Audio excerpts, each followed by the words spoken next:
Welcome to our fifth installment of Venice Island From a Distance. Venice Island is a community-based performing arts center that believes in the power of arts and entertainment as a way of bringing people together and fostering community.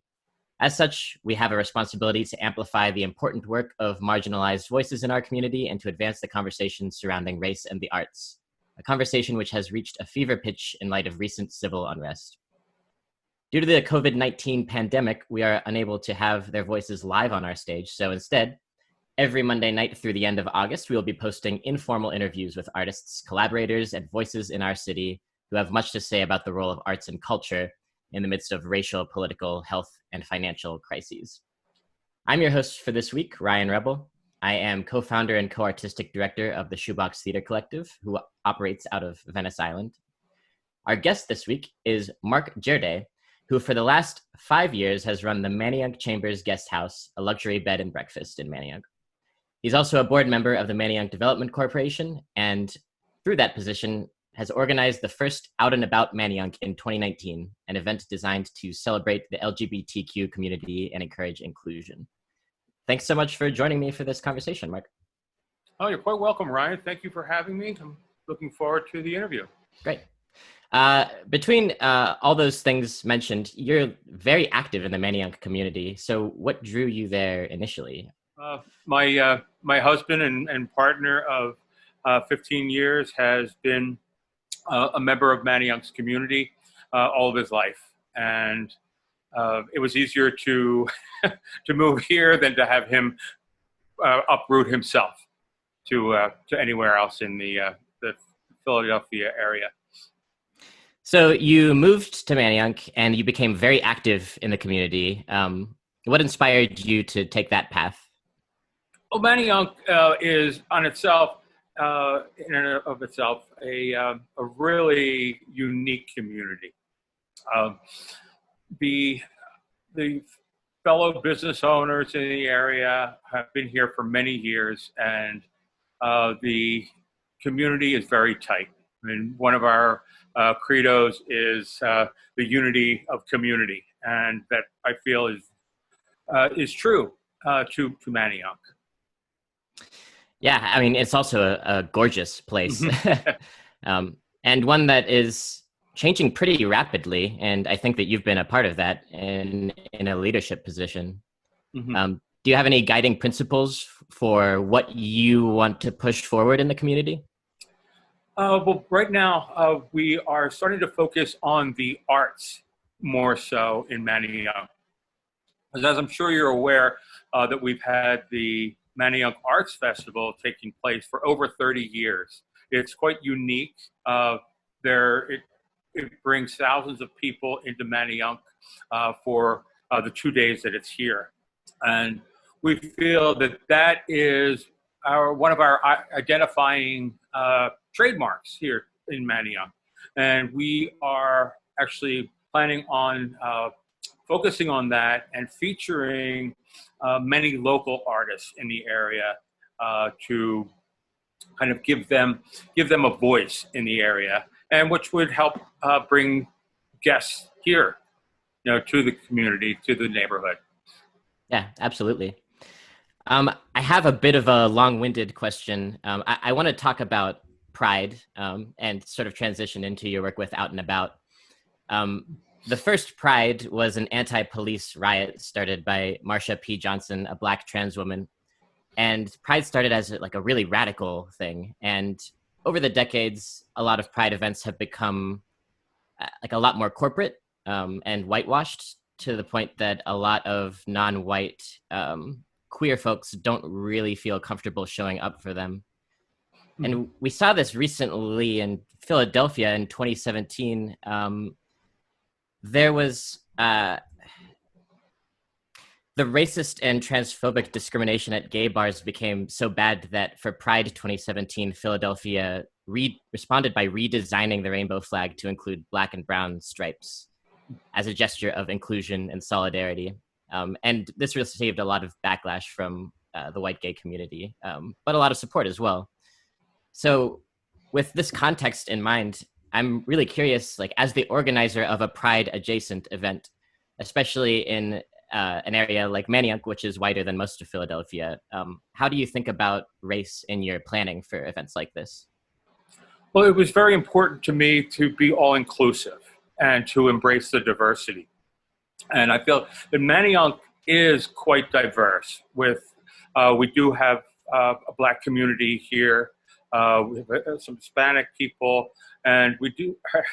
It seemed like many of the gay neighbors just seemed to all come out of the closet when I began to raise the flag, if you will.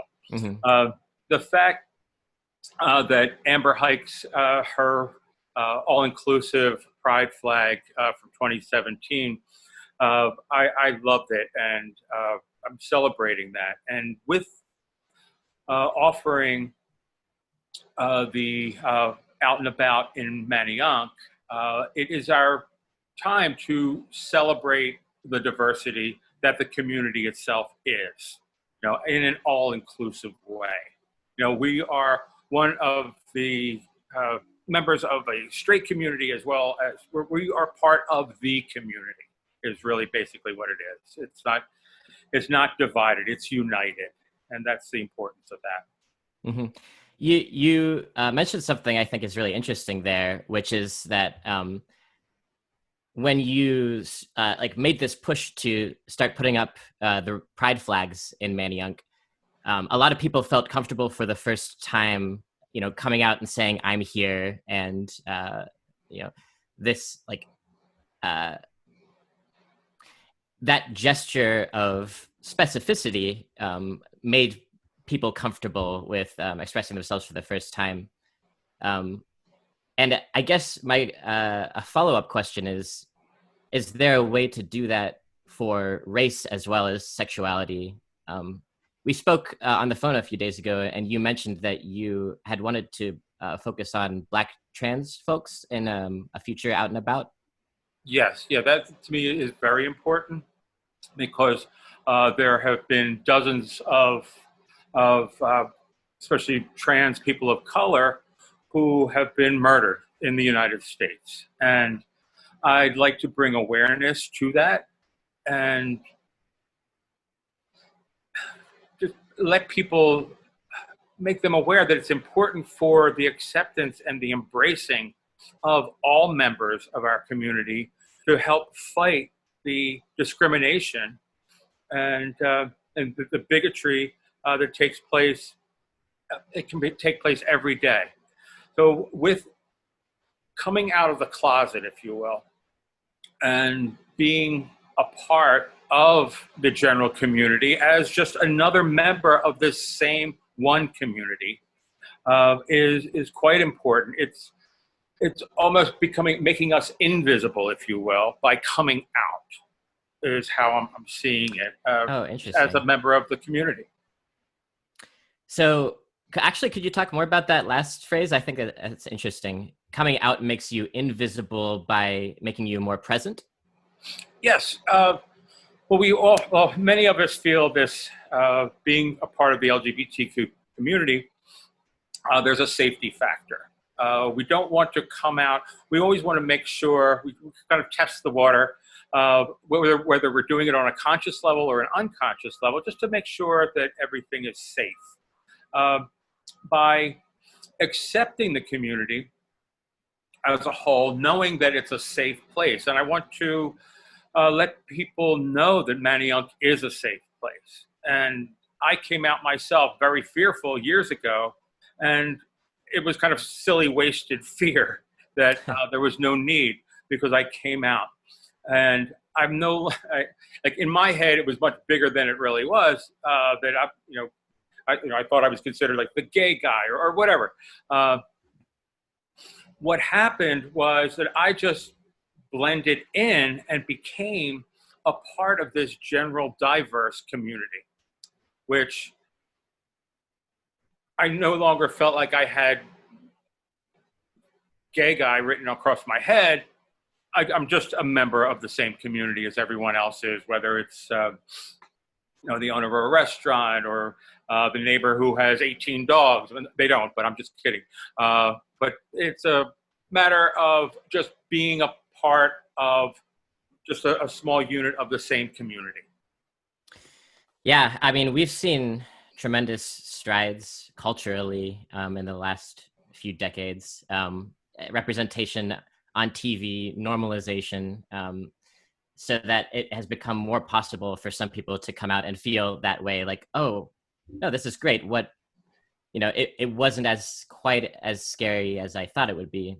No, exactly. And I may be speaking from my generation where, I mean, I lived to see it past that homosexuality was no longer a mental disorder.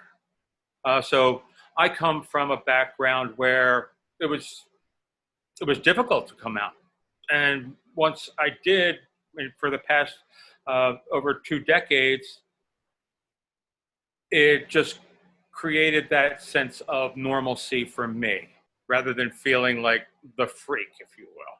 Yeah.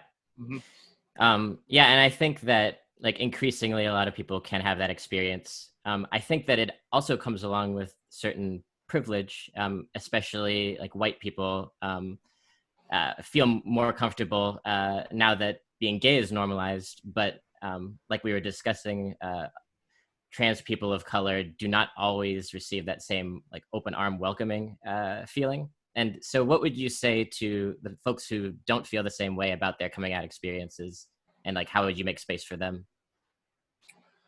Well, it's important. Everyone has their own process of coming out, and what works for me may not work for the next person, and so on. I think it's important that they need to feel safe and accept or embrace the fear that may come along with that. Taking that step and being who they are without question and without concern, of their safety. It's a process. It's not going to happen overnight. And it's something that is individualized, with each person. Yeah, that's true. And, the more work that all of us do to represent, normalize, include, invite, and actively combat all the phobias, I think the more people will be able to have that positive experience. Yeah. So I want to talk about the elephant in the room, which is coronavirus. Well, for me personally, the first loss of the epidemic was when my theater company, Shoebox, decided that we had to cancel our annual Shoebox Short Theater Festival in May. More recently, a lot of theater companies are coming under fire for continuing their programming, either live performances or camps. There's like a long list of theater companies that have been criticized: Theater Nonconforming, Media Theater, Springer Studio Youth Theater. Even the Wilma, when they released their plan for an indoor, socially distanced theater space, was criticized. And I think not long ago, Walnut Street Theater had a camper test positive for COVID-19. Yeah. So it's just like a really tenuous time for arts, culture, and education institutions, like all across the country. And we all have gone through cycles of like panic mode, damage control, reinventing, all this sort of thing. So last year, you pioneered an event that everybody hoped would be an annual celebration. Where is your head and heart at, considering out and about during this crisis?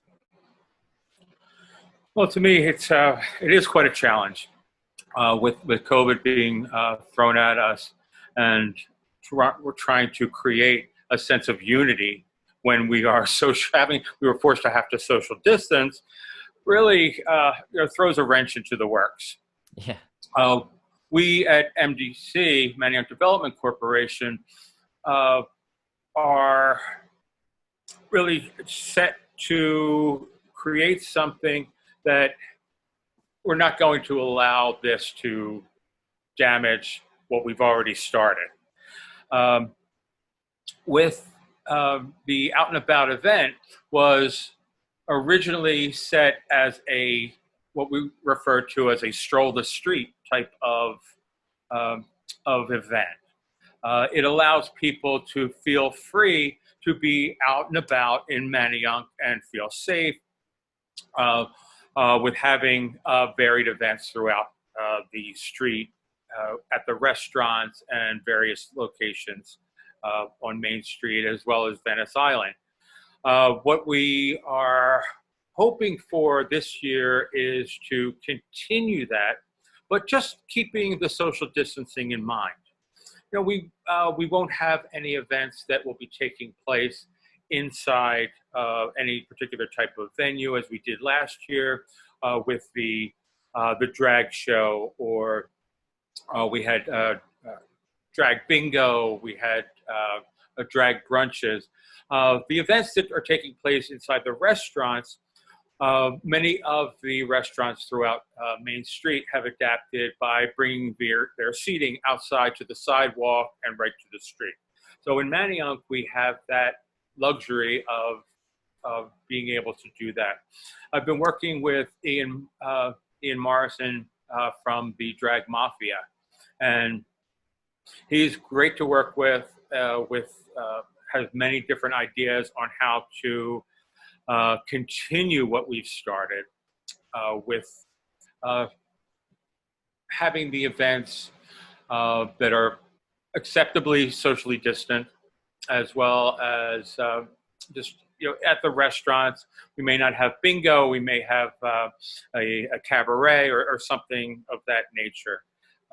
He's quite experienced. He's been working up and down the East Coast, and he said in Miami he'll just go from restaurant to restaurant to restaurant with their show, which will keep people from congregating. And that's one of our largest concerns, is that if he stops and has a particular stage performance, if you will,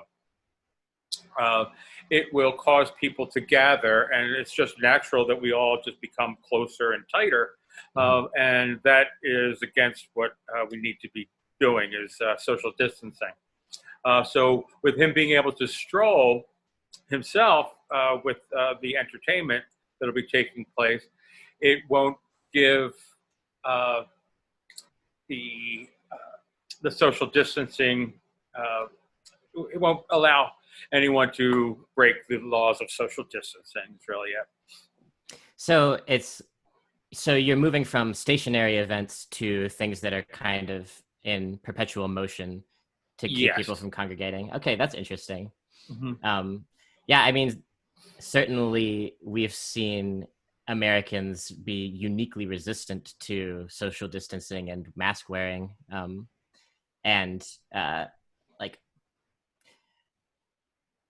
It's hard to plan around that.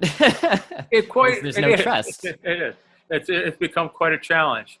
To be quite honest, we are working on how we can pull this off. There's been no date set as far as what we'd like to do.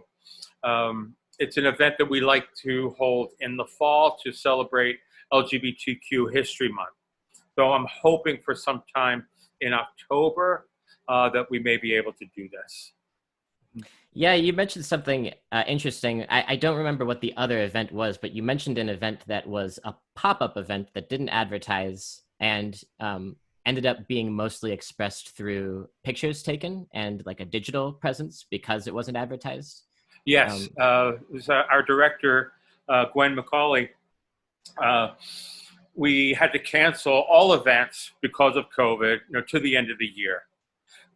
The Arts Festival, which is always held the last weekend in June, this would have been the 31st year, and I I at the bed and breakfast, the Manayunk Chambers, have had many cancellations. I've had guests who have been coming for the past few years. They would stay with me for the 2 days, and it was very disappointing. So without any advertising, if you will, Gwen decided, the executive director, she said she wanted to have what she was referring to as a petite art festival, with not advertising it.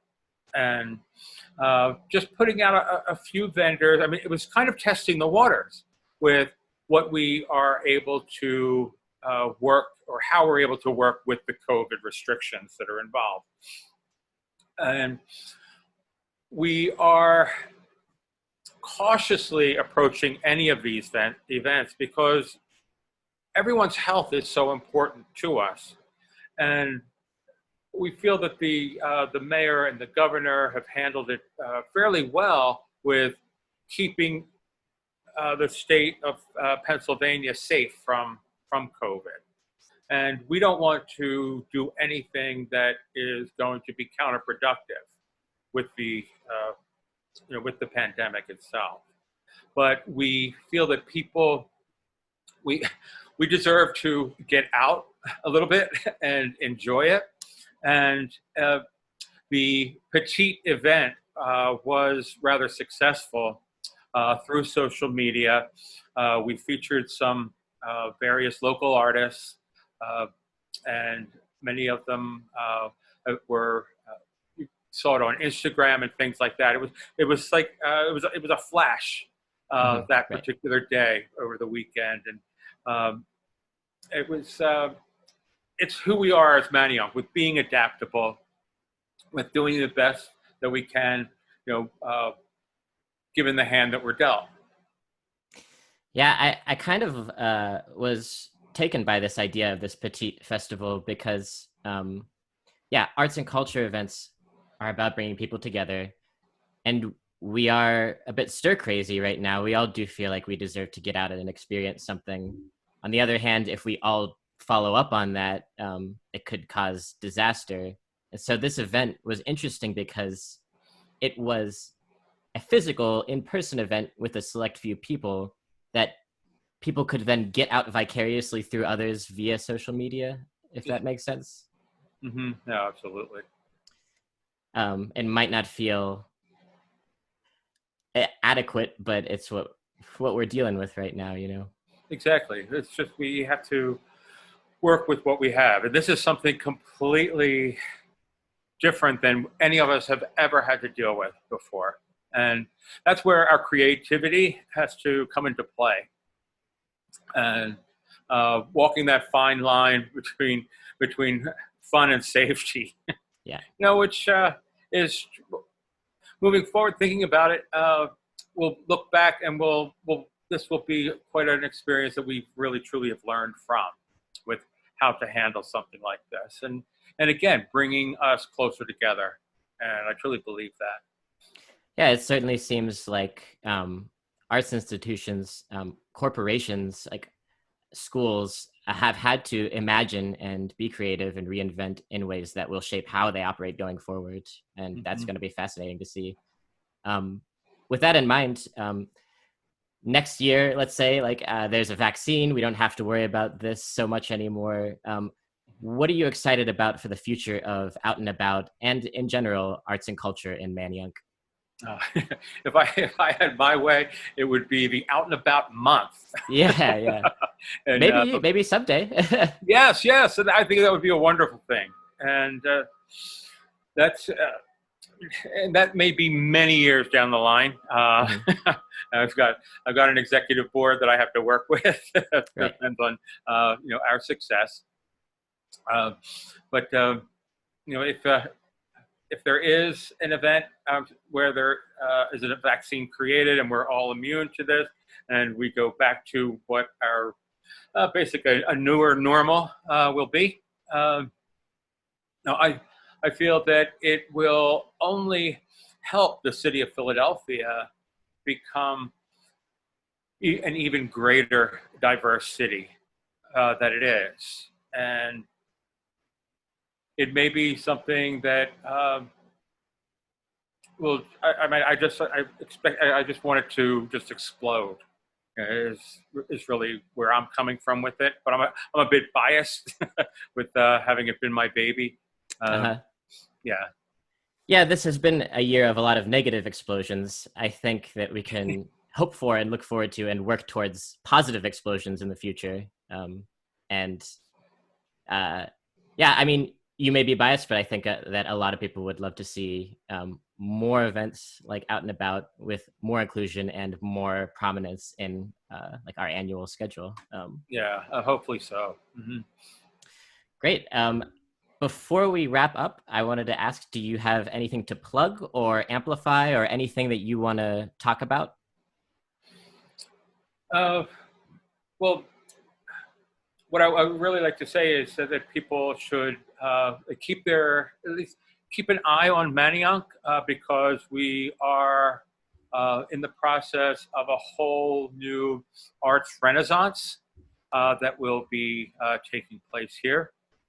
I mean, and personally speaking, I'm working on a second bed and breakfast, which will be celebrating local artists within the Philadelphia area. And I don't know if I'm allowed to say, but we recently brought together a committee that will be working on the arts in Manayunk, including BIPARK, because I mean the arts come in many shapes and many forms, and we are looking to possibly team up with local art schools and other community members who will be able to contribute their works to help make this an amazing explosion, if you will, of arts in Manayunk.